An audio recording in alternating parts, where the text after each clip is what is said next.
In this lesson, we're going to look at the basic functionality to add and remove roles and features from Windows Server 2012. So as you can see here, I have Server Manager open, and from the Manage option, I can say Add Roles and Features or Remove Roles and Features. Now I'm actually running this from a Windows 8 machine, so one of the big changes in Windows Server 2012 for Server Manager is not only the ability to manage multiple machines at once, but also I can add and remove roles and features remotely, which was not possible in Windows Server 2008 R2. So I select Add Roles and Features. I get an initial welcome type screen. I say, is it a role-based or remote desktop services installation? So the RDS scenario is very specific for VDI or session virtualization. For every other role or feature, we're going to use the role-based or feature-based installation option. Now I am going to cover these in a lot more detail as we actually look at the individual components of Windows Server 2012 and how they are installed. So notice I can select a server from the server pool. So all of my servers are available, with the exception of any Windows Server 2008 or Windows Server 2008 R2 servers. Although I can manage Windows Server 2008 and Windows Server 2008 R2 from the Windows Server 2012 Server Manager, provided they have Windows Management Framework 3.0 installed, I cannot remotely add or remove roles or features. So I can select the server that I wish to add the role or feature to, and then select that role or feature. Notice also, rather than installing to a server, I can select a virtual hard drive. So I can actually select a Windows Server 2012 VHD. So this could be an offline virtual machine, for example.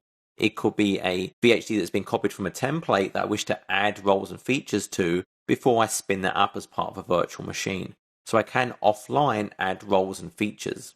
But we'll continue with the server option. We can select the roles that are available, and depending on the role I select, there may also be initial configuration and additional components such as administration tools that would be required. So here you can see DNS server is going to have some configuration options. I can select the features I wish to install, then you go through configuration and you have that confirmation. Notice if a restart is required, I can check this box and then it will automatically reboot the server if required. So I'm going to cancel this. Likewise, exactly the same process is used to remove a role or feature. I select the server. Now, one thing I cannot do is perform actions on multiple servers at the same time. I can only select one server, both for this addition and for the removal of roles and features. So I can never, for example, hold down Control and try and select multiple machines. It will not let me. There's only one machine at a time. And now it will go through what's installed on that machine and let me uninstall the various features I want, both roles and of course the features. You will hear me say features often, and also in the PowerShell, it's a fairly generic term. So although the word feature is used, it actually can relate to installing a role as well. So I can unselect something, next, confirm to actually do the remove, and once again I can say restart. Now if I cancel this out, I can do the same thing from PowerShell. So I'm actually going to jump to a local server now, and I could do this remotely as well, but I have the integrated scripting environment here. So I can, for example, say get Windows features, and it's going to show me all the features, and it's going to show me if they're installed or not, so look at the checkbox. Now from here, I can actually install a feature. So I could actually say install Windows feature. For example, I could say the XPS viewer. And you'll notice here I have two columns. One is the friendly name, and then the actual name I need is the actual feature name. So again, it's saying Windows feature, but some of these are roles, some of them are features. So all of the ones here, these are all roles, but we still use the install Windows feature PowerShell commandlet, which can be confusing. I could say restart if required, and I'm going to say what if. So what if means run this command, but don't actually make any changes. It's just going to tell me what it would do if I perform that command. So that would have then installed that XPS viewer feature on this machine. Now I can do this remotely on boxes, so I can actually pass it a computer name. So I could say computer name savdal Hyper-V 02, so a remote box. And then again, that would have been successful on that remote machine. But even from here, I cannot target multiple boxes simultaneously. But let's say I did want to install this feature on multiple servers in one command. What I can do is I can basically take this command I would take out the computer name, and I'm going to cover this in future lessons, but I can say invoke command, and this is going to become a script block, install the feature, and I'm still going to use the what if, so I don't actually want to make this change for real. And then I can say the computer names. So I'm going to say perform this on Sabdell Hyper-V 01, Sabdell Hyper-V 02, Sabdell DC 01. And what this would do is actually send these commands to each of the 3 machines, so I would now install these roles or features on all 3 boxes. Likewise, I can actually uninstall Windows features. So if I have a Windows feature that's installed, and again I do mean role as well, I can use the uninstall Windows feature. So again, if we're ever not sure, get command, now, Windows feature. So we can see the uninstall. Now, one final point I wanted to mention was something called Features on Demand that was introduced in Windows Server 2012. So typically, when I uninstall a Windows feature, it never actually makes any changes to the disk in terms of uninstalling the feature from the physical disk footprint, i.e. the amount of disk space it takes up. When we install Windows Server 2012, all of the roles and features are copied to the hard disk. And this is why when we install a Windows feature, we don't have to insert media. It's already on the disk in our side-by-side assembly folder, or WinSSX. So if we actually go and look at our file system, under Windows, we'll see a WinSSX folder. And this is essentially where everything is copied during the installation. And then when I install Windows features, it's actually pulled out of here and linked in the native file system.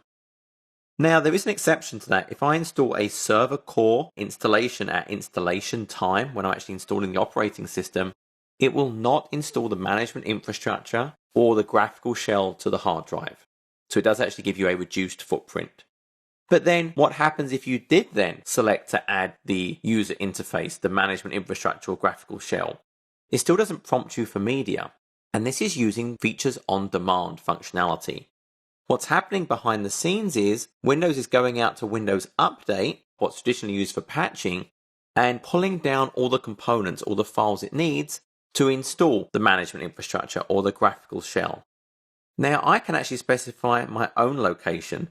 So if I have, for example, a WIM file or a share containing the System32 of another server, I can point my machine to that when I run the install Windows feature command.